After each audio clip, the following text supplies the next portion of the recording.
Hello, everyone, and good evening. My name is Mark Earshai, and I am the director of the Odyssey Arts Initiative, an initiative founded in summer 2020 for the advancement of art through the open inclusion of diverse perspectives, identities, and backgrounds.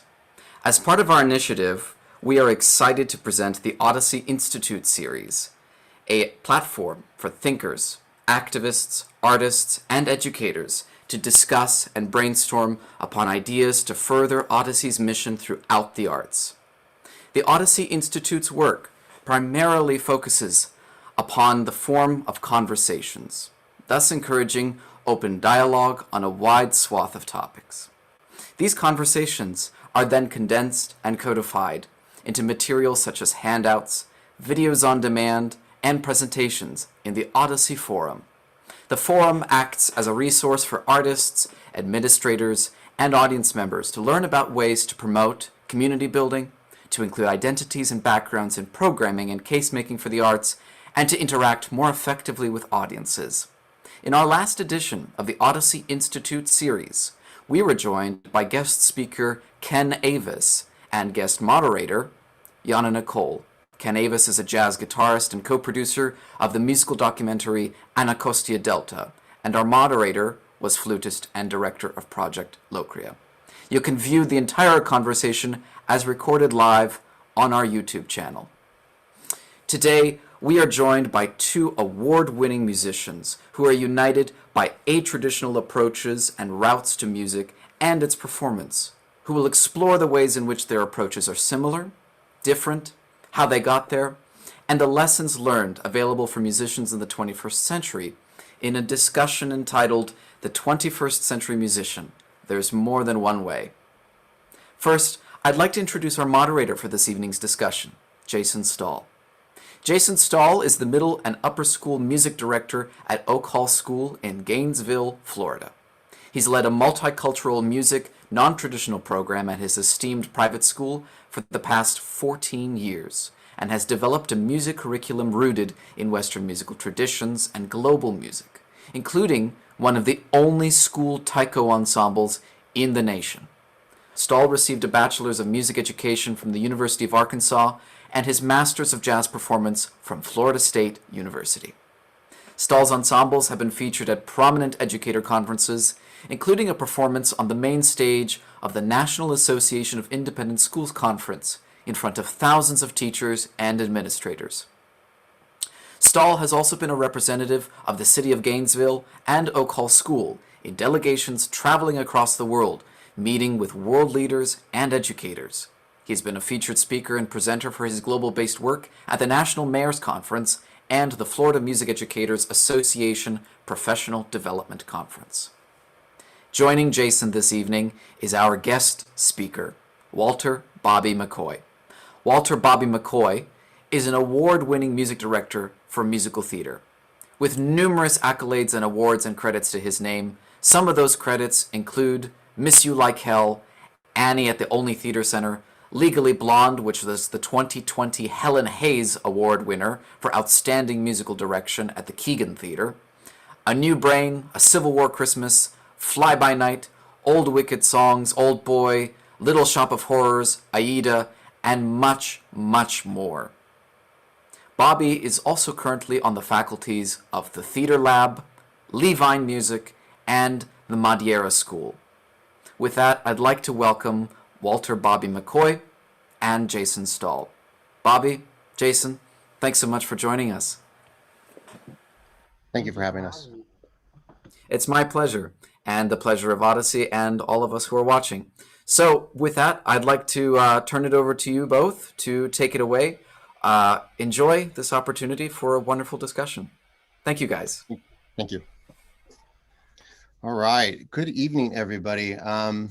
I have the honor of moderating with Mr. Walter Bobby McCoy, as Mark just introduced, an award-winning music director and phenomenal pianist. So we have a lot in common. That's why Mark put us together. And so I'm really looking forward to our conversation, man. I think it's gonna be nice. Yeah. So going back to Mark chose us both to kind of team up here. Before we dive into some of this other questions we have here, I wanted to ask first, our listeners would probably be interested to hear how you got into music in a non-traditional way, and how did you, maybe starting back to from when you were in high school, get into music and your trajectory from there, blossom in a way that isn't typical. Yeah, so I would say it's sort of like traditional and untraditional. I started in a public school system, and I started on violin when I was 8 years old. So I sort of got my first experience that way. So in that, I'm very appreciative that my Fairfax County had such a like strong music program, Hmm. and it really inspired me. So um, that was so my trajectory has been um, I've been singing ever since I can remember, and I think that has sort of led me to um, different ways. So I started. I guess the biggest thing that really solidified in me was when I started playing in middle school for the choirs. Hmm. Um, I would play whole concerts, and it was very On piano. empowering. Yeah, accompanying Hmm. on piano. So it Hmm. was very empowering for my teacher to sort of give me that opportunity and let me explore. I sort of really fell in love with the piano then. Um, Once so you were and then empowered by that teacher to give you a chance to do what you really love and shine, it sounds like. Yeah. yeah, yeah, yeah, and I thank Kevin Sapp for that. um, So, after your experience in school, what happened after high school at that point? So I pretty much in high school I sort of really tried taking a hold of every opportunity I could. Hmm. I was in the marching band, I was in a jazz ensemble, I was in two choirs, and then accompanying the rest. Still taking, I was still in orchestra playing violin and viola.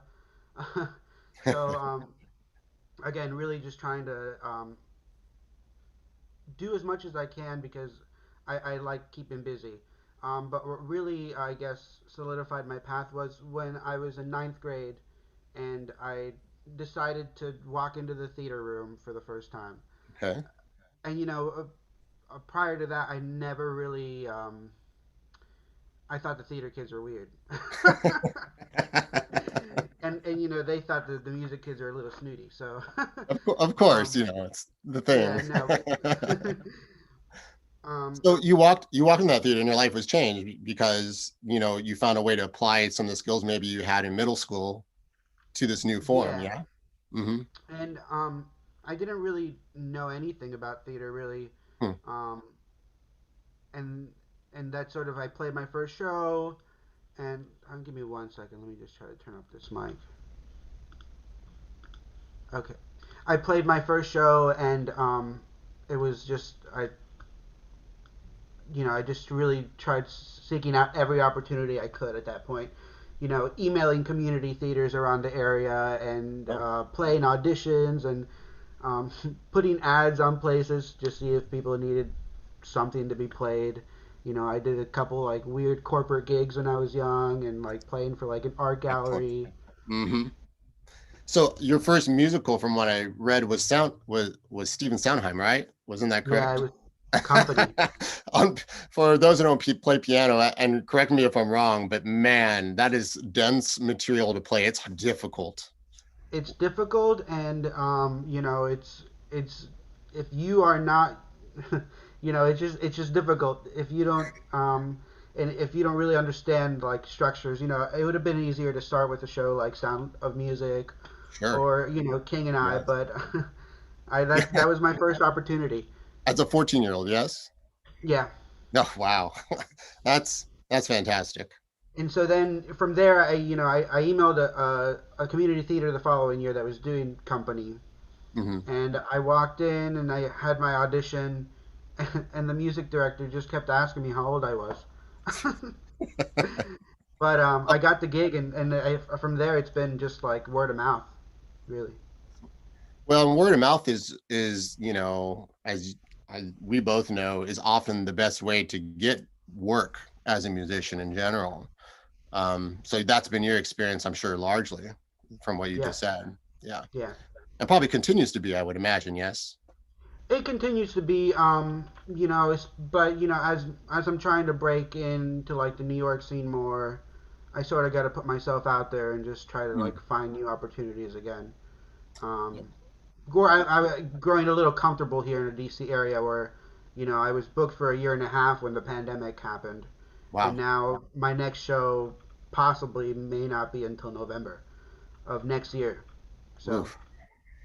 Yeah, I mean, I mean, as everybody says, these are unusual times, and you know, musicians, especially in theater, have really been hit hard. And this is a part of your well-being that's not easy to practice right now, obviously.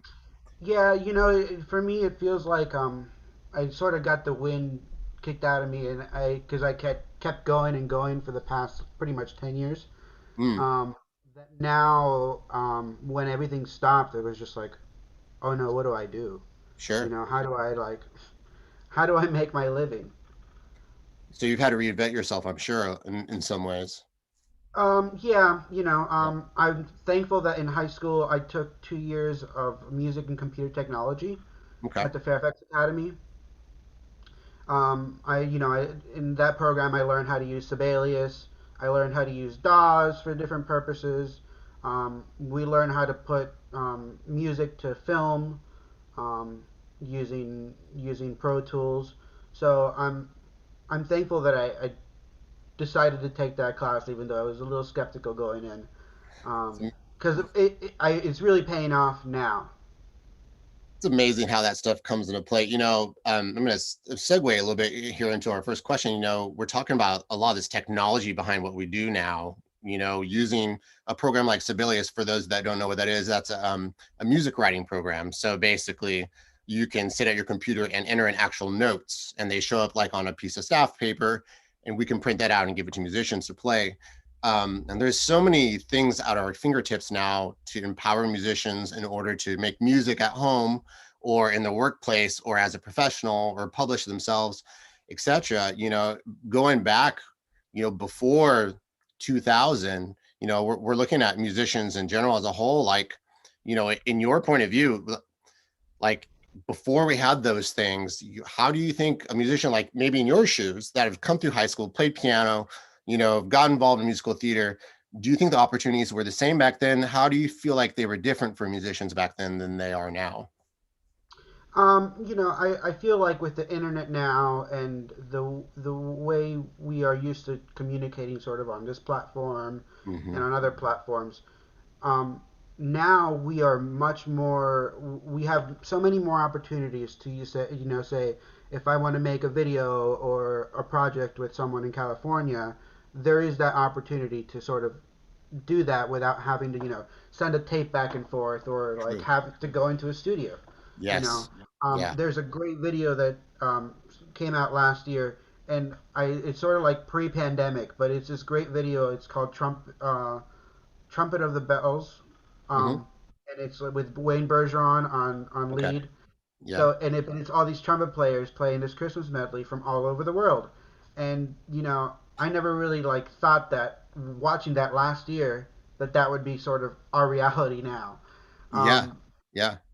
so I think prior to the 21st century, you know, we were kind of limited in the way we could do things. Uh, in a way, I feel like it may be better that way Hmm. because it becomes very intimate. Music was Sure. very intimate back Hmm. then. You'd have to go to the concert hall to hear the symphony.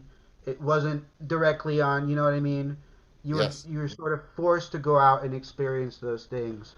Um, so So it, again, so it cons of became both. more of a physical experience than Yeah, not just a cerebral, oral experience, but also like a pure physical experience as well.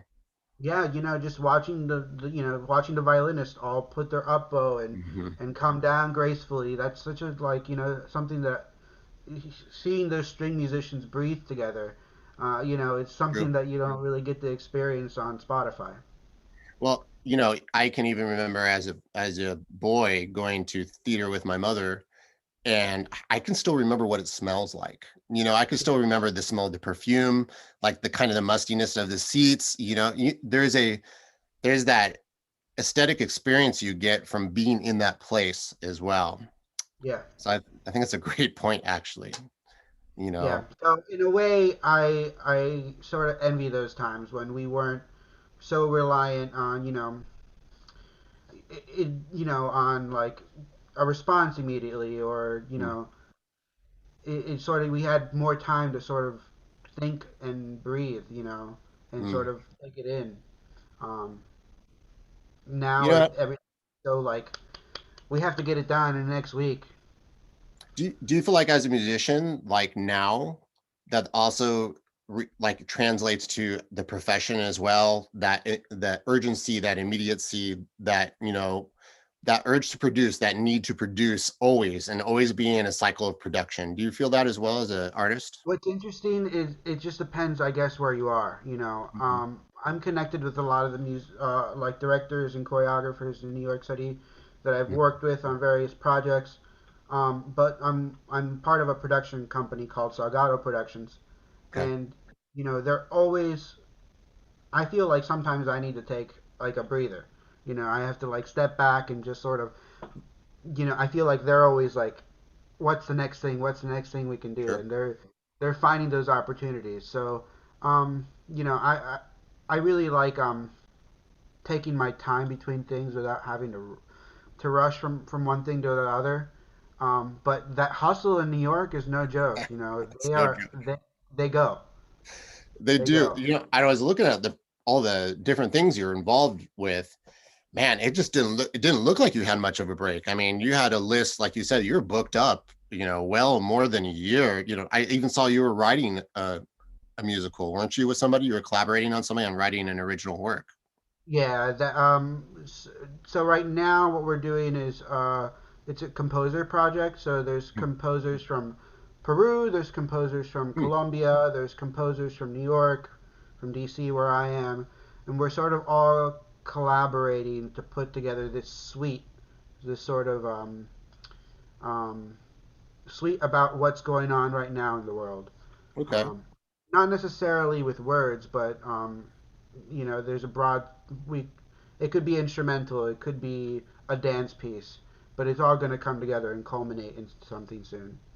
Well, anyway, so you guys are collaborating with that, I guess, online, obviously. And then is this sort of thing where you're all adding like notation to a score, or you're recording and sharing, sound bites and sound files and that sort of thing? We all sort of have. We've been meeting every week and doing these general like we talked about the what was going on with COVID. We talked about Hmm. what was going on with the election and how we felt about it, and various different topics. And so um, we've sort of been compiling this list of just ideas Okay. and how we can sort of translate that. And now, in the past 2 weeks, people have been sending stuff in, and things have sort of started to come together. So I just got connected. I sent two ideas, and the director decided to connect me with a lyricist because he Oh, thought my nice. work could lend itself to lyrics. So So I mean, I guess we're going back to 21st century stuff. Like, I guess that's something, I guess, unique to you, not necessarily unique, but definitely moves at a faster pace now than it would have those connections, that we would see nowadays. I mean, do you think what like I guess that'd be a good example of like something that is going well nowadays, post 2000, we're yeah. able to communicate with each other a lot easier and have these conversations. What else? I mean, like looking at what's happening now, what do you think is going super well musically speaking in the world versus, what do we really need to improve? What do we need to do better as musicians and audience members?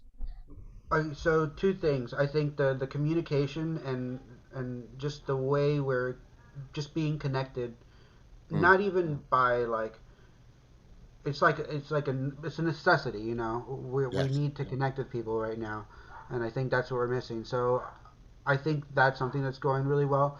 The second thing I think that's going really well is that people are being forced to learn about things that they wouldn't have necessarily have taken the time to learn pre-COVID. I have a lot of singer friends who are asking me what sort of bundle they can get for their interface and their microphone. Okay. And I've given people lessons on DAWs. I've given people lessons on Sibelius here online. So in that way, I really feel like people are really um, taking advantage of this time to sort of like buckle down and learn. Um, Yeah, and just to clarify for our audience here, like a DAW and the interfaces that we're talking about right here are basically what we use to connect to a computer and in order to connect a microphone in order to record. And that allows us to lay down multiple tracks at a time. Basically, what you would do in a recording studio is like very much at our fingertips now. Even GarageBand is like a perfect example of that. That is basically a watered down digital audio workstation or a DAW that anybody can use to record. And certainly, like I have kids that are preteens, and they are on that all the time, which is what you're talking about right now. This is this new skill that in this situation isn't necessarily brought on by the pandemic, but in this case, it's becoming more accessible to everybody. And it's become a necessity. And I was going to point out, I teach at a school. I teach 6th through 12th grade, and we have recitals, but we can't have a live audience for these recitals. So, we're having to pre-record everything through a digital audio workstation, and videotape it, and then sync it, and then produce it and put it out into the world, which has been a new skill set for everybody involved, including the kids. And so it's really expanded and changed things a lot, like you're saying. Have you found that you've had to do more recording and that sort of thing within the past, like, I guess, what has it been, like 9 months or so? I'd say like in the past 6 months, it's Hmm. been really intense. But I did two shows over the summer. Um, One which we got pre-recorded tracks. The Okay. first one we got nothing. Hmm. There was nothing. We were doing Sweet Charity, Okay. so um, we didn't have the budget to pay everyone all this like studio time for them to record at their home. So I went, okay, I can get MIDI tracks from Sibelius and I can stick them into the Logic and I can put in nice samples in there, and I made do with what I could, and I actually Sure. think they came out to be pretty decent. But again, that's something that I had never really like thought to do before. Absolutely. Oh, And for a whole show, it's definitely a massive undertaking to input everything into Sibelius like that. note per note. I mean, and even if you're using MIDI, and again, audience MIDI is just like, it's basically a file that you can download and you can bring into a program, and it'll give you some of the notes in the score, like what we look at on the page. Even with that, you have to go back and fix so much and adapt it for your ensemble. So you're having to actually write differently for musical theater at this point, and basically, Yeah. yeah, Like if I need a fermata, I wow, might add two extra beats to that bar in Sibelius so that I can okay, get that extra time. So I have to sort of think ahead, and once I make one of those tracks, it's like I'm not going back at this moment, just sure, because like once that's done, the vocals come in, and then I have to mix all that down. Um, so and then the second show I was talking about, we um, had the tracks, so that made that a lot easier. We were doing a sure. chorus line. That would have been an incredible undertaking that I'm glad I didn't have to do. So, and I'm curious about this too. I'm sure our listeners are as well. So nowadays, now in this time, if you're doing a musical theater project where they're producing a show, you know, what's happened? How are you doing that? And you just described making tracks for them, and then they would take those tracks and I assume rehearse with them. But performance time, how does this all work out? Like, how's that happening? Well, it just depends on where you are and sort of your situation. Obviously, there are some theaters in like there's the Dutch Apple Theater in Pennsylvania that is doing some performances. Okay. But again, there's no orchestra, and the actors are all wearing face shields and masks, and Hmm. um, but I work at a private school, Madeira, in McLean, Virginia, and I was just private piano teacher. But this year they brought me in as sort of like their associate music director for their show, and they're Okay. doing Pippin right now. Okay. So the girls were meeting and we were rehearsing in person Mhm. occasionally, and they went home for winter break, and since winter break is really there's not much time between Thanksgiving and winter, Yes.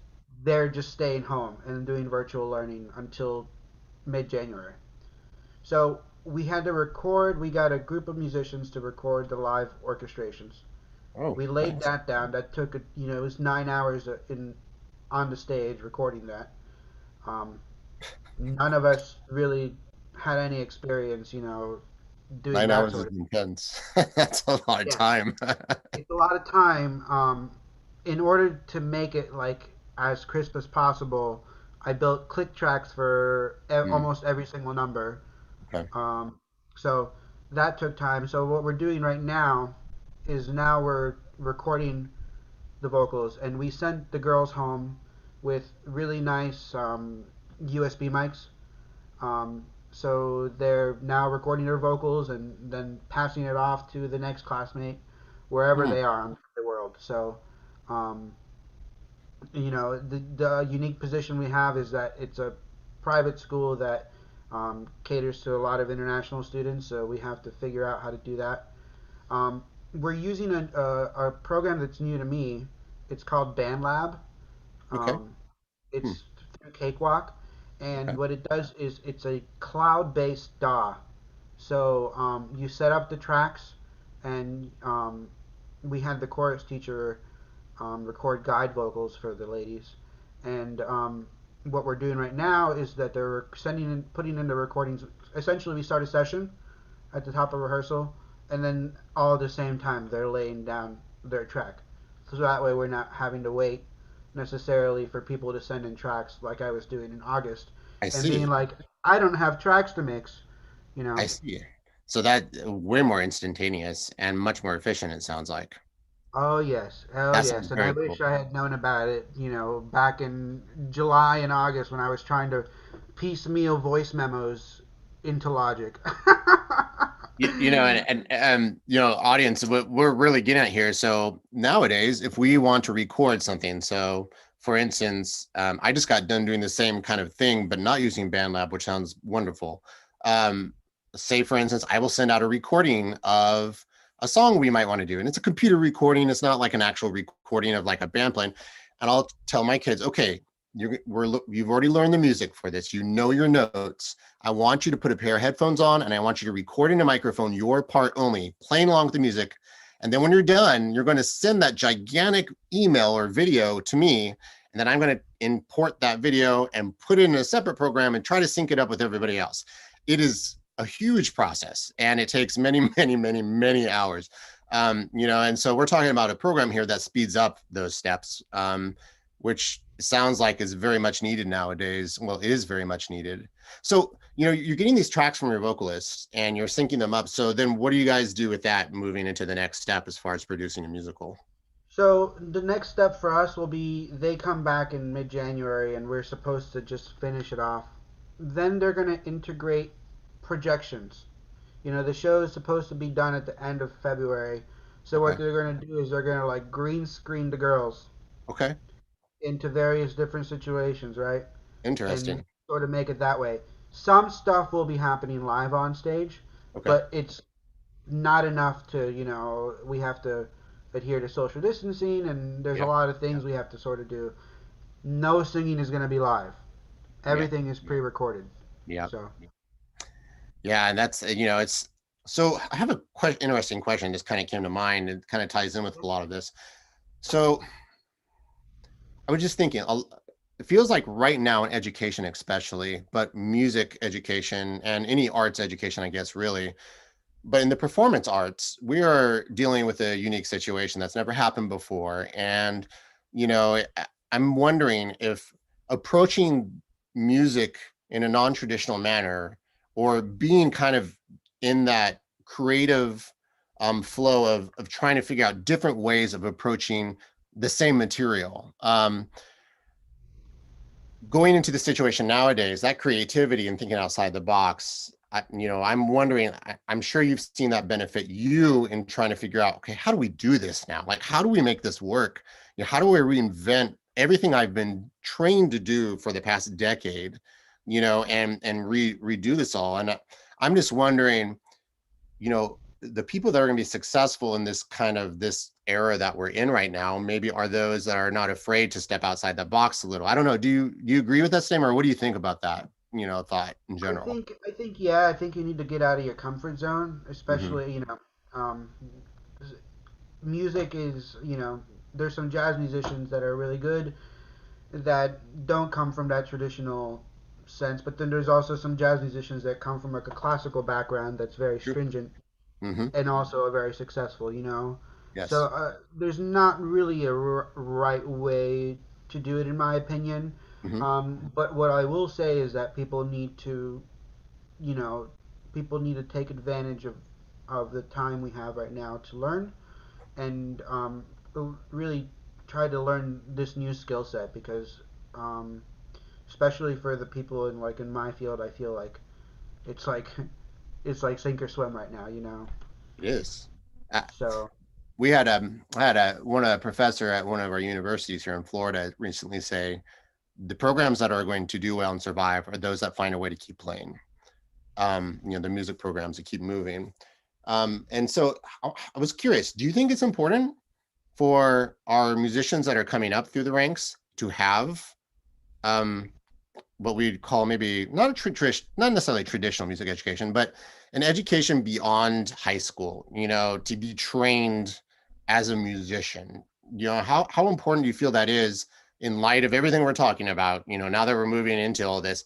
Do you feel like, being trained, going through, for instance, I'm a brass player. So my trajectory would typically be I play in marching band in high school, I do concert band, and then I get into college and I probably march in the band at the university I'm at, and I do performances with the Wind Symphony, et cetera, blah, blah, blah. And then I go out and I find a job teaching privately or a gig, or I become a teacher. Um, it's different. I know piano is much different. And, wow, what a completely different world that is. I'm just it, wondering. I feel like I didn't really get into that world Okay. because it's sort of if you're not playing Mozart by the time you're like 12 years old and like killing it, it almost seems impossible to break into that world. True. I mean, there are some people that by the time they're a teenager has logged like amazing amount of hours on that type of material. So true. And So so I don't, there's nothing wrong with doing it that way. I really respect people who really go. I really wanted to be a concert pianist when I was younger. And those are the sort of people I look mhm, up to, in terms of like the art of piano playing. So, but again, it's just really getting hold of this new technology we have to learn. And I really think in like public school music and there should be a little bit of emphasis on maybe using a DAW mm, or doing basic composition programs. Those are things that like, and if I recall, like we those are things that we had to like. I took IB Music, um, and IB Music is International Baccalaureate, and but we didn't really have to do any of these things. We talked about music in a very intellectual level in that class, and but sure. I really wish there might have been like an approach to like the technology aspect, or um, yeah. Again, that Well, was 8 years ago. and bouncing off of something you just said, I was trained traditionally, as a classical musician, and I that's a wonderful path, for so many people. And actually, honestly, it gave me a great foundation. I definitely wouldn't be able to do things I've done in my life without that. But also to piggyback on something else you said too, which was like,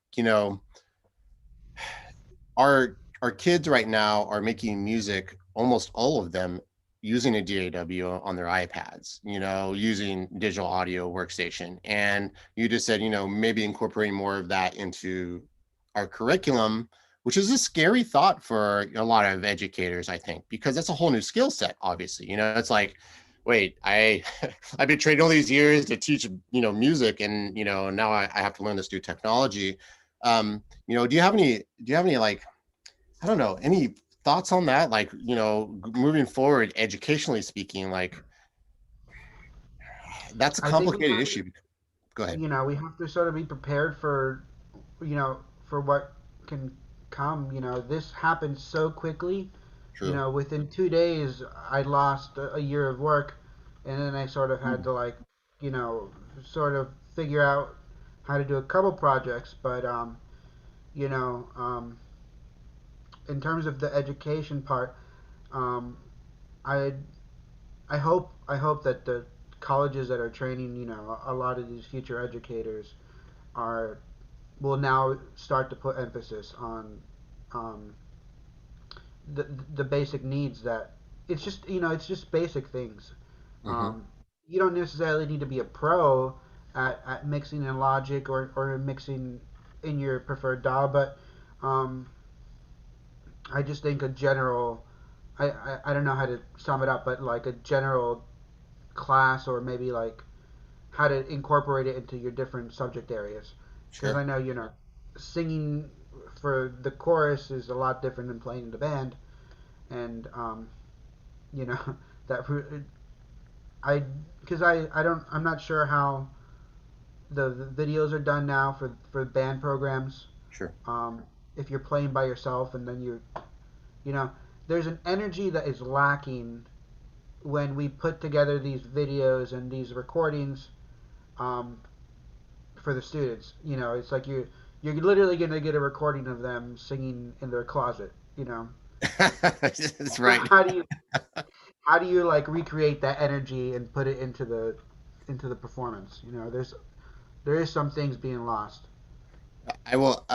My students that I'm teaching now, we've been very fortunate. We've been able to actually play for live audiences 3 times, over the past month, and that's using very stringent measures, like any vocalist 20 feet away from the ensemble, wearing a mask, only outdoor events, and everybody completely distanced and masked in the audience, so we've but been very limited audiences, but that's had that experience. But we've also been recording, as I said before, our recitals, rather than doing it live, and they miss the audience so much. But they do enjoy at least getting the opportunity to play together. And I think that the bonding experience of making music with another person, at the end of the day, is why we do this, and bonding with the audience too. And are you finding that with your students as well? Kind of the same feelings and Yeah, emotion? I mean, to the point where like we started off with like I'd send them the recording of the orchestra, and they'd send me a recording back. What Okay. I found is that the best way to do it for them is to have one or two people actually singing the track, so that they're hearing it in their ear Okay. and feel like they're singing with someone, because Okay. that way they can really like put that energy behind it. So we've sort of just had to readjust how we do that. I think it'd be different with like adult actors and singers. Um, That would be interesting to see the difference, because so what ages are you teaching? Let me ask that. it's the school is 14 through 18. Okay, so basically high school Yeah, students, high yeah. school. Yeah, and so that age, that we have, big emotions, typically all the time, and they're valid emotions, because their world is, smaller than a lot of ways, but that's real to them, and that is the world. So you've probably seen a little bit of that, a little bit of an emotional response, I would imagine, yeah, to all that. Yeah, I haven't really, unfortunately, been too involved with like the ensemble this year, but from what I'm finding, it's just in general that it is very hard for them to sing by themselves, Yeah, and sort of yeah, you're used to singing your individual part with the ensemble, but then you have to literally just sing your individual part, and sometimes harmonies can be a little monotonous in the way they're written in musical theater, yeah, especially. yeah, yes. you know, so just finding that energy to sort of like put in there naturally has been definitely a challenge. Well, I know that you won an award for your musical production of In the Heights, which is truly one of my favorite, recordings out there. I was listening to that before Hamilton was well written and just like going, oh, this is like I've been wanting to hear something like this that incorporates, the sounds of Latino culture and, all in telling the story of, you know, underrepresented population in a lot of music, like artistic endeavors in general. And um, so Hamilton comes out, obviously. And so I wanted to ask, like, Hamilton really features a lot of not singing, a lot of, verses, being rapped and that sort of thing, which is wonderful. I think that's a really nice incorporation. Do you see that as becoming more commonplace in musical theater and possibly having to teach that, moving forward? Do you see something, because Hamilton eventually will be released to schools to do, and you know as well as I do, that's going to blow up once that does happen. Yeah, yeah. Um, I mean, again, it's a good point because it's definitely considered 21st century music. Yeah. But then Hamilton does the beautiful thing, and it also incorporates all these Baroque sounds. Hmm. You know, Hmm. there's sequences. You know, when the king comes out and the music becomes, you hear the harpsichord come in, Sure. and so Yeah, I think in it's hard because we're not teaching rap in school. You know what I mean? we're not. It's, Most um, people are. There's some people out there that well, are doing a great job, but yeah, for the most part, yeah. yeah. So I'll say I think it's just another style to the canon of musical theater. In the same way, you know, we have so many different styles in jazz, Sure. and then you get into Latin jazz, and then within Latin jazz, there's a whole other like 30 different styles. You know. Yes. Yes. um. Which, if you're not So used to those styles, are very hard to get your head around, as somebody that is new to it. Yeah. exactly like you know the difference between a montuno and a wawanko, or going to a cha cha cha, which is completely different than those two Yes. things. So Totally. again, I just think it's just going to be another style that we're just going to have to, you know, we had our rock musical phase, we Hmm. had Yep. sort of our funk musical phase. Um, we're sort of moving into this new world. I really enjoy it. I do too.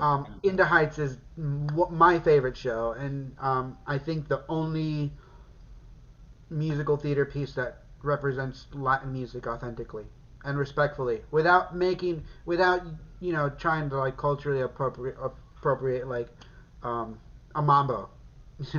Yeah, no, you're right, right, exactly. It's not, I felt like In the Heights represented the styles very well, but also it represented musical theater really well. It really balanced the two beautifully. And I think that's Mr. Miranda, that I feel like that's maybe his strength, is finding ways, because he did it with hip hop too. It's still musical, it still sounds like musical theater, but it's hip hop too, and it's a very, I think that's part of the beauty of his work in general. So, Yeah. question for you. So, aside from teaching musical theater, and working with kids, and do you like go out and gig? Do you go out and play, and do those sort of things as well? I mainly, I mean, when I'm working on a show, it's like our shows are like 8 days a week. Sorry, Okay. not 8 days a week. 8 shows a week. So I understand. eight shows a week, 6 days a week. Um, Sure. so you know, once I'm doing that, I don't really like if I'm in a run for 2 months, I'm Hmm. just doing that. Yeah. And I'll continue to teach throughout the day. What's hard right now is you know, everything dropped.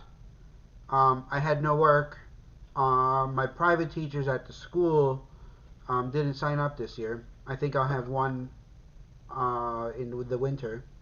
Okay. So I sort of had to find something new, and so I'm working full time at Wegmans right now, which is a grocery store that we have up here in the east, Yep. and I'm in the cheese department. So In the cheese department, is that what you said? in the cheese That's a department, beautiful department to be in. I it am is a an amazing true fan of department. cheese.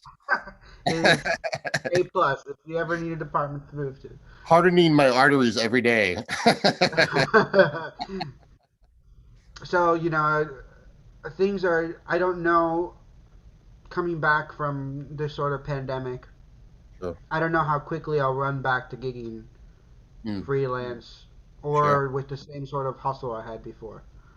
Unfortunately, just because I'm getting health insurance and I'm getting it's not necessarily as much as I was making like freelancing, but it's consistent, and I know like there could be like some weeks in the freelance world where I don't have any gigs. You know what Yeah. I mean? So I sort And of have to be thankful for the blessings I have right now. and that's real. Like for audience members that maybe don't know of a musician that's out there in the world. We've all, yeah, I mean, all of us do it. We got to have that gig that gives you the insurance. That gives you stability. In addition to going out and playing and stuff like that. That's just the reality of what we do because, you know, there's not an organization out there that's just willing to throw us health insurance for cheap, for Yeah. instance, and those sort of benefits. And it's really hard to stay out until 2, 3 o'clock in the morning gigging and then get up early the next morning and go teach and then go work a The second job. weird thing now is like if I want to like sort of like on Wednesday I played a gig. Sorry, yesterday I played a gig. Mhm. It was a live stream cabaret, but in order for me to be able to do that, I had to be at work at 6 a.m. and work the first shift. You know what I mean? So Yeah. Yeah. that I'm not used to. Yeah. It's like, eh, It's a balance too, and I feel like that's been like an internal struggle always for musicians. And we're talking about before the 21st century, what was it like? And I do feel like that's commonality that we have with the generations before, is that those musicians are always trying to find a way to practice their craft while being able to sustain a living, and pay rent, if you yeah. will. And that comes to that stereotypical, being a waitress and being an actress kind of thing, comes down to that. um There's no shame in my cheese game right now. you know what, you should have no shame. I mean, I support cheese 100%. I mean, I don't, there's not a day that goes by that I won't have a little cheese because it's life, man. It's life.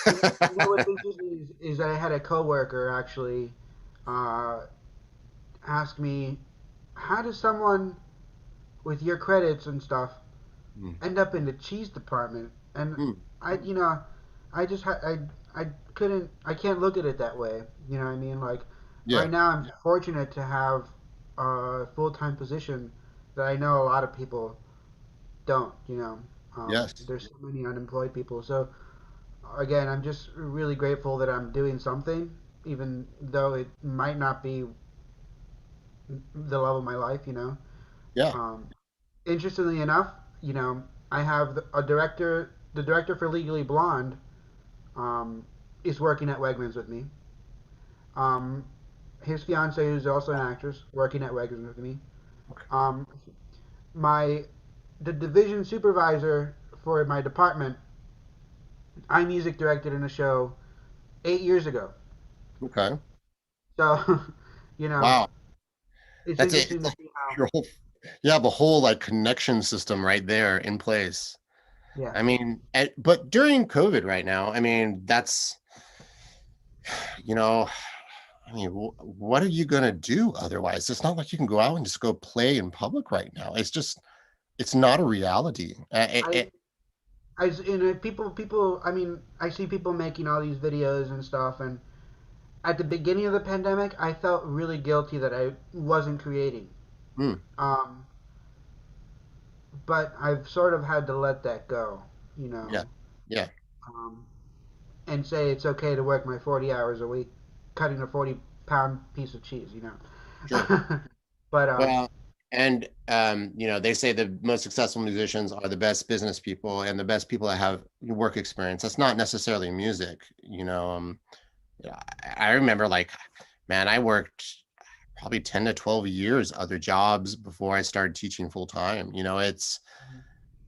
And once I was teaching full time, that was great and all, but I feel like those years before really informed like as a music teacher or as a musician, like, how do I go in and assert myself and say, no, my program needs this, in a way that's not going to get me fired. And, at the same time, that's going to be successful in the best interest for everybody. So, um, I think it's great you are able to sustain a living and do what you're doing, because you're still playing. I mean, you're still working with students and, still getting to practice, what your craft is. And the guilt thing is interesting, isn't it? I mean, I would say most of us felt, I know I felt that guilt before. Like, am I doing enough creating, Yeah, I've made one of those mashup videos with all the squares and the people singing and all that.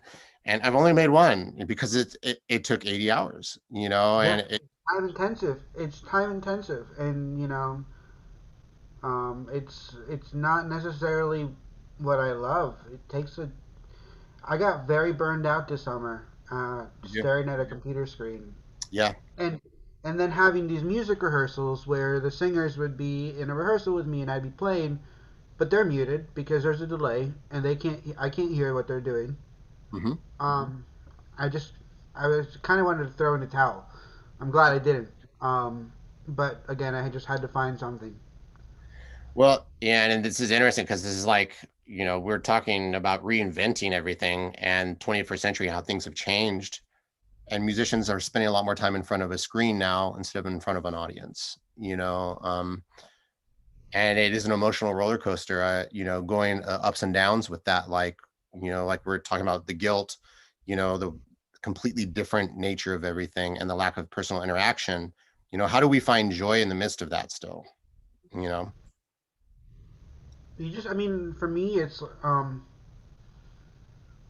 I it's just like I gotta not tie it to my living right now. You know what I mean? Yeah. Like if I'm thinking about music as my form of like feeding myself for the past 10 years, and I don't have that sort of study, I can't think of it that way right now, or that's what's not going to bring me joy. I got to think of it like I have to find the passion I had when I was like in eighth grade, picking up every choro octavo I could find. Yeah. hmm Well, and I think with music, but all arts, I'm sure it's always about refinding your love with that thing. It's about rediscovering love over and over again. Yeah. Um, you think when things start to kind of change back, that kind of that feeling will come back again over time, or you think it's going to be different for a long time? We'll see. We'll Yeah. see. I mean, I I think if I can sort of like come back to like a full slew of like work, I might be like really happy. But um, it's like I rather like dive in immediately. But Yeah. I think I'll always find joy doing it. Even though right now it might seem very tedious with all the online stuff. Well, I tell you, right now with teaching at school, the thing right now that really keeps me going is the students. Honestly, they, just walking in every day and the interactions, and it's harder to connect online. It is definitely having that computer screen between you two. That emotional connection is harder, and I will say there's been one or two students that's been able to occur, and that's been wonderful, and I think it's finding those people, those students to connect with, to real have a real bonding experience, also helps kind of keep going, sharing the craft, if you will, Yeah. so it's pretty cool that you're teaching and you're directing, but you're also keeping your life going, man. That's what we Yeah. got to do. It's totally what we Sometimes got to I'm like yesterday I had a 6 to 2:30 shift do. Okay. and right and then I had a rehearsal and then we had the show. I Okay. hadn't had a day like that in a very long time. I bet you slept well. I slept very well. I'm sure you did. Hey, Mark. Hey, everybody. Hello. Wow. Yeah. You all can hear me, right? Just want to Yes. make sure. Yeah. Okay. Great. I am so sorry to jump in and kind of start to bring things to a close. It feels like a real shame. We have covered so much. Um, we've covered the whole cheese aisle of Wegmans and then some. You know, The whole place is overflowing. Um, I want to thank you both for being here. This has been a really enlightening conversation, and I think a very thoughtful one.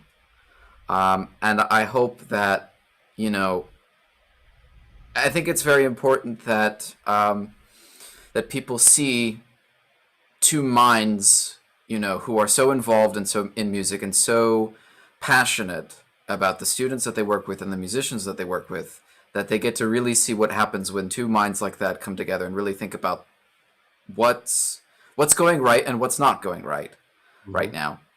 Um, so at this time, we're going to start transitioning into our Q&A segment. So if you have questions, please feel free to drop them in our YouTube chat. We would love to ask them on your behalf, and we'd love to, please feel free to field those questions for either Bobby or for Jason or for both. That's what it's for. I will, as questions are coming in, I'm going to ask a couple just to kind of warm things up.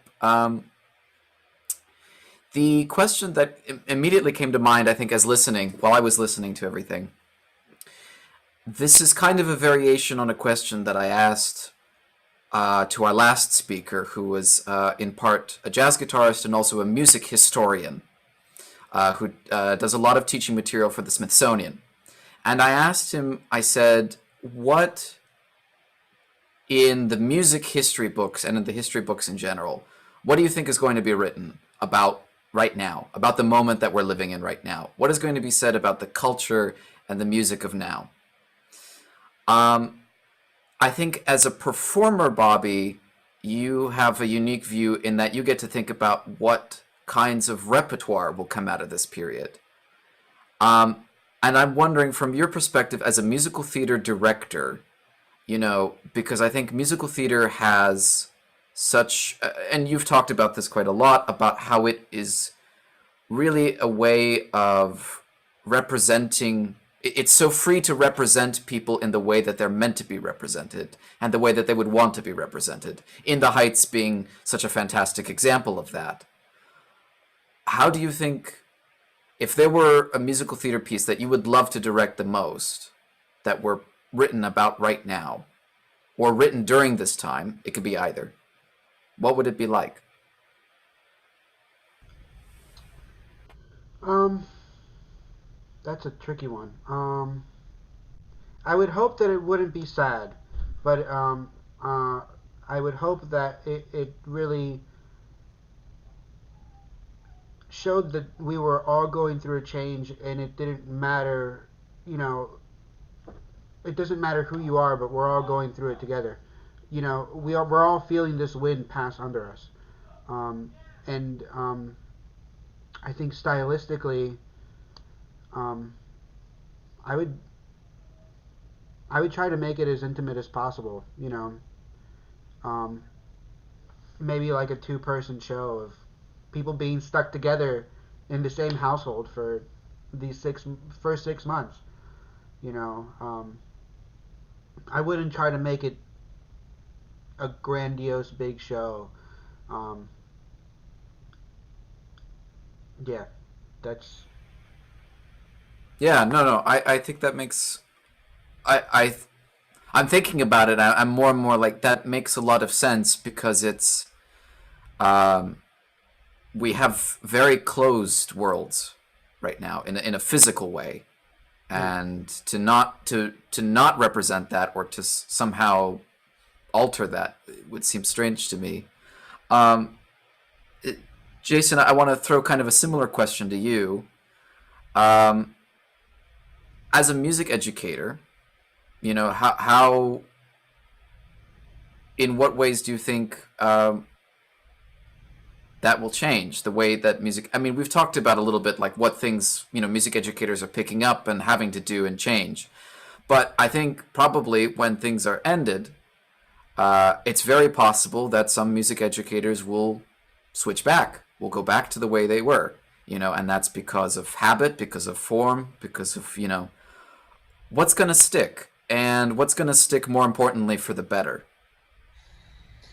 You know, I, I think, as Bobby and I were just talking about, it's really forcing us to be creative with our curriculum and find ways to keep the kids engaged. And basically, if you're really not preparing for a performance, which many schools are not, and many schools still are, which is great. And everybody's doing it their own way and figuring this out, which is what we have to do. I'm hoping moving forward that, we're finding like, hey, our traditional even calendar of like, hey, I have this concert, a winter concert here, and then I have a spring concert, and I have, finding some different ways of programming, of trying to keep the kids engaged with material, different types of material, because I'm hoping some bands have been able to explore some things they haven't been able to do before, and got into composing, writing their own stuff, some student compositions, student arranging. I would really love to see those things blossom, and certainly, giving the chance for our kids to perform, more solo and by themselves, and we're lucky, like Florida has a good solo and ensemble, program here that we do in the spring. But, this is really force the kids to produce their own things at home and record. I really do hope, because at the end of the day, the kids want to play, and they want to keep making music just like we do. It's no different. That guilt of not doing it every day, as we were talking about, is because we love it. It's like a lover to us, and we have to pay attention to it. So that's my thoughts on that. For sure. Thank you. I'm going to turn questions now to the chat, because we've got a couple. At least I'm seeing one question and a couple comments. First, from Eugenio Ibarz. Very nice to see you again. Thanks for joining us once more for another conversation. This is a question for both of you. I'll let Bobby answer this first. But do you think that the skills that musicians have had to learn recently will stay with them to help them increase their reach when the restrictions of the pandemic are over? Bobby, I'll turn that over to you first. I really hope so. It's been wonderful being connected. Like I said earlier, I am doing this composer project with people from all over the world. I never really thought that was going to be a possibility a year ago, or that I was going to be connected to so many wonderful collaborators with all sorts of different views and environments. I think in terms of the skills we had to learn, there's no way we're going back to the way we were before. Personally, I think we've had to do so much in such a short time that that's really going to be our future. And I really hope that people are, again, like I keep saying, are taking this time to hone those skills, and just taking advantage of those opportunities that are out there right now. Jason? I agree, Bobby. I think it's going to change everything in a lot of ways, and it may not be even immediate change we see, although we will. But there's a lot of people writing music now. There's a lot of people having to invent on their own and go back to themselves and do introspection and trying to connect what they're going through and what they're feeling to what they're creating. And I really do hope we see a resurgence of composition and creativity that way from people. And that leads to things even as extreme as new stylistic ways of doing things. I think that would be very intriguing.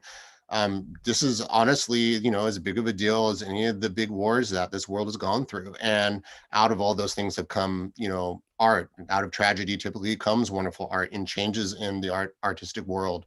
I would not be surprised to see that at the end of the day with this. A comment from Sharon Peterson, a couple comments. The first comment was to say, hey, Bobby, thank you for your helping City of Fairfax Theater Company keep modified performances going. Hope we can hear some brass playing outside. I missed that. And then there was a second comment later. There has to be a pandemic musical. I think that was in reference to what we were talking about just a minute ago. Write it in your head while working the day job. Much inspiration to be found at a grocery store. So many people to observe. This is all creative marinating time. Yes, yes, indeed. Hi, Sharon. Thanks for joining us, Sharon. We have another question from Christian Perez. Thank you for joining us, Christian. Christian is a member of Odyssey. It's very nice to have you with us. Christian writes, do you think that being a, and he puts this in quotes, musician of all trades is in the long run better because we're more well rounded?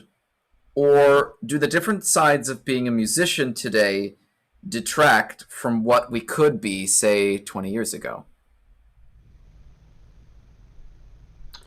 I personally think, being as well rounded as possible is one of the most important things, especially if um, you're looking to gig and take advantage of different opportunities in sort of that facet. You could walk into a musical theater gig and play 20 different styles.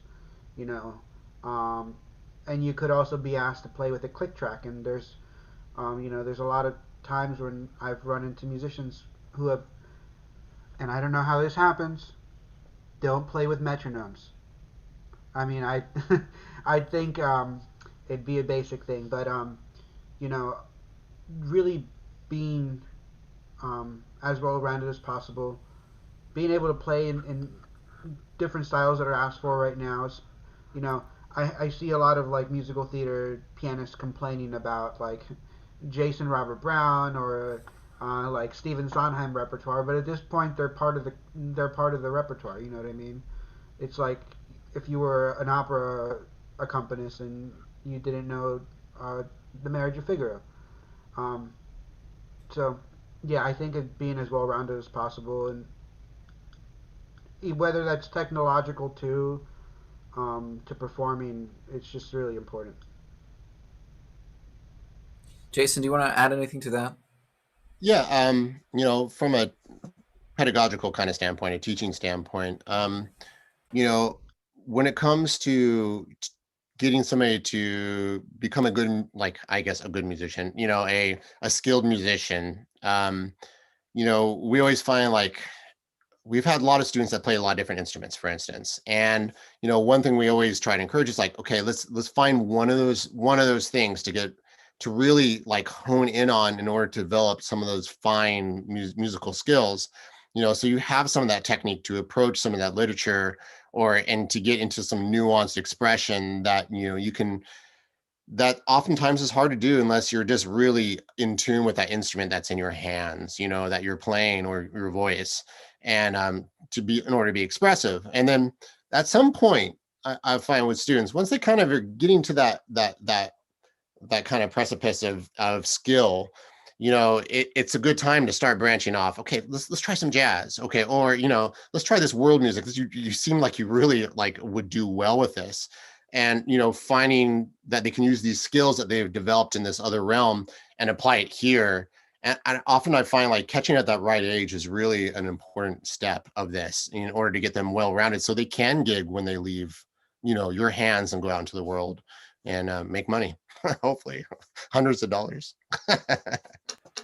The big bucks, yes, I know. I'm very familiar with the big bucks myself, as I think we all are in this conversation. Um, so thank you for those questions, Christian and Eugenio. Thank you for that question. Sharon, thank you for your comment. Please feel free to add any more questions that you have. We're going to be going for another few more minutes. While we're sitting, there is one other question that I had. And Bobby, this is maybe more for you. We talked, so we had a talk that was a precursor to this conversation. That was a meeting with our Odyssey team just to kind of develop the topic of the conversation, develop and brainstorm the line of questions and things like that. Something that came up in that conversation was that the music scene and the musical theater scene in general in New York is very different from the musical theater scene in DC. In terms of the kinds of barriers there are to entry and the way they judge skill level and qualification and things like that. I'm wondering if you see that changing in any way because of the fact that we're entering a world where geographical location is starting to matter a little bit less than it used to because of everything being virtual and things like that. Um, I think it's I definitely opened up a lot more doors for people. Um, whether or not that will change once we all sort of open back up, that is, I'm not too sure of. But uh, I think it I think it would really behoove us to continue to go on that trajectory of change. Not only sort of like how clicky New York is, and but really open up opportunities for people of all different backgrounds and people of all different, um, ethnicities. It's just really important, and we have no excuse right now not to be able to um, watch videos from people from you know Florida or Texas and try to get new people in the scene. Um, I think it's really important to try to keep pushing that torch because with all the changes that have been going on in 2020, um, we can't go back. We can't go back to the way before. What would the consequences of that be if we did? Because I think we talk about that a lot, I think on a global scale, and we talk about it in the news a lot, that we cannot go back, that there are, and you see this come up in op-eds in the papers all the time, where whether it be political scientists or cultural icons or what have you say, you know, we have to take the lessons that we've learned from this period and we have to incorporate them into what goes forward. And we've talked a lot about those lessons, and we've talked about what needs to change and what needs to happen. Um, Not to get pessimistic, but in terms of what would be the danger of a reversal of that progress, because I think that this progress is tied with a lot of negative emotion because of the time and because of the lack of open space even. um, what would happen? What happens in that world? I don't think we'd be able to create. Um, there's so many. We're all wanting change in different ways. Um, that I think before we go back, we should really all try to reassess in a way. And this goes even for the regional theaters that are casting people and opening opportunities for people of, say, different educational backgrounds. Um, there's only been twice, but where I've submitted my resume, but I don't. They'll answer back, and it's like, oh, you haven't. You know, you haven't gone to school, but that's sort of closing an opportunity for someone. So again, really just as much as we can, try to open doors for people. I think that's the biggest thing that needs to change. For sure. No, I think that I mean, we've talked about this. I think everybody's talking about this. How do we keep those doors open? That was definitely part of the national conversation over the summer. Was why are there still doors that are closed to people in 2020? Why is that still? Why are we considering even closing doors in front of people? Um, Jason, I'm wondering if you want to add anything or you have any thoughts. You want to chime in? With the question of if we don't move forward with the things that we've learned throughout this thing, You know, you can kind of think of like one of the big things right now that, people are all wearing masks everywhere, and even people that super well and known for a long time. And when you see them without that mask on, it can be a little unnerving actually at times. At school, there'll be times where like I'll be in my office with the door closed and I'll take my mask off, and I have windows in my office. So, and a student will walk by and look at me and their eyes will get all big, and they'll be like, "Mr. Stahl, you look so different without a mask on." And, and the reverse is true. And I'm just saying this because when we go back into the concert halls and the theaters, it's not going to feel the same as it did before. And I think to not take the lessons that we've learned and the experiences we have as artists at home into the theater with us when this is all over with is kind of turning our back on art. And that truly is a tragedy, because art is really an expression of humanity. And, we're talking hypothetical here, of course. So it blows my mind to even think of that situation because of the nature of what we do. And, a lot of us are hardcore for tradition, and a lot of us are hardcore for total innovation and push the boundaries.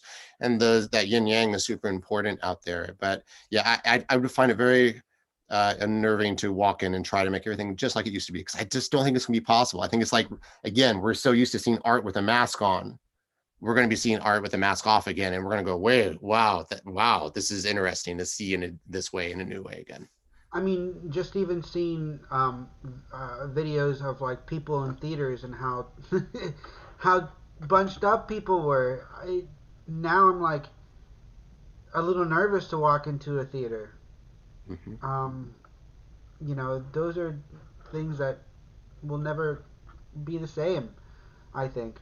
I. Yeah, I wouldn't consider myself a germaphobe, but seeing it is a little bit disturbing. Yeah, to see audiences like that. I'm not Yeah, a germaphobe either, but thinking about how like quickly stuff happens with a small group of people in the same room with all that's been going on. I've done a couple shows where the house has been 100 seats and there's 7 actors on stage, but you're only like 5 feet away from them. You know what I mean? So I'm like, yeah, yeah. Um, so let's maybe bring things back to a lighter note. I'm sorry for dimming the lights a little bit. I So we are almost out of time, but I want to thank you both for being here. I also I forgot to warn you about this ahead of time. Shame on me, but I wanted to ask you if you both would be willing to talk a little bit about what projects you have going on. Feel free to plug something that's going on. But I think it's actually important just as to come out of that in talking about what needs to go right, what should be going right, what are you guys doing that leads us on that path, as leaders, as musicians, to bring us on that path. Bobby, let's start with you. I hope I stalled well, enough to give you time to think about it. Sorry. no, you're good. Right now I'm currently working on Pippin with the Madeira School, and like I said, just my big project right now is just trying to get the students really used to this new way of like doing things and uh, learning this new software that none of the students had any idea was a thing even a month ago. Um, I have a project coming up called the Nance at First Stage. I don't know what will happen with that because again, that's one of my small spaces that I usually do shows at. And at the very least, I really hope we can rehearse it and we're able to stream it somehow for people. Well, keep us And then, posted. yeah. Yeah, go ahead. And then the last thing is Beauty and the Beast next November at the Only Theater. Fingers crossed. Definitely fingers crossed. Do you think that will be in person? November? I hope so. I hope so too I by that really point. hope Yeah, I mean, phew, please, yeah. Um, Jason. So things are always a whirlwind at at Oak Hall School where we're at, and currently in the middle of producing 3 recitals. And if anybody would like to check them out, just can look up Oak Hall. We have an arts conservatory program. You can look that up and find some of the stuff we've been doing, and our kids that just have thrown themselves into it. I'm super proud of them and all the hard work they've done. We're also getting ready to do.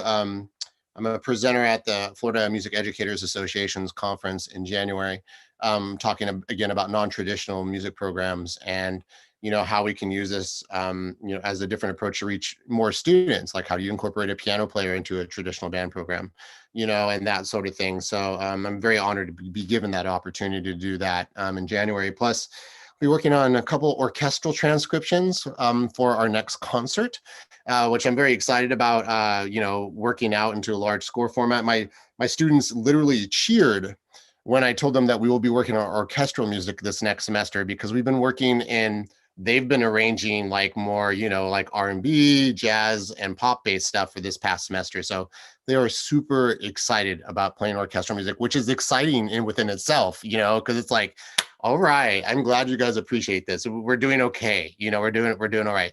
And on that note, you asked like about things that are going right. The kids are so inspiring because throughout this whole thing, and I can say this with 100% certainty, they have never lost their passion and love for making music. And it's inspiring. So, and it keeps me going, so that's something that's right. And it's going to keep moving forward. It will. Well, thank you both once again for being here. It has been a real pleasure to speak with both of you. Make sure, if you are in the chat, that you keep up to date with Bobby, with Jason at Oak Hall School. Please be sure to keep an eye on our social media pages. We're going to be putting together a whole lineup of new speakers for the spring come February through June. We're really excited to be in preparation for that. We'll be hopefully announcing that after the new year. But we're really excited for that. And once again, thank you all for being here. Thank you, Bobby. Thank you, Jason. This has been a great conversation. And we look forward to the next one. So thank you, guys. Thank you. Much appreciated. Nice meeting you.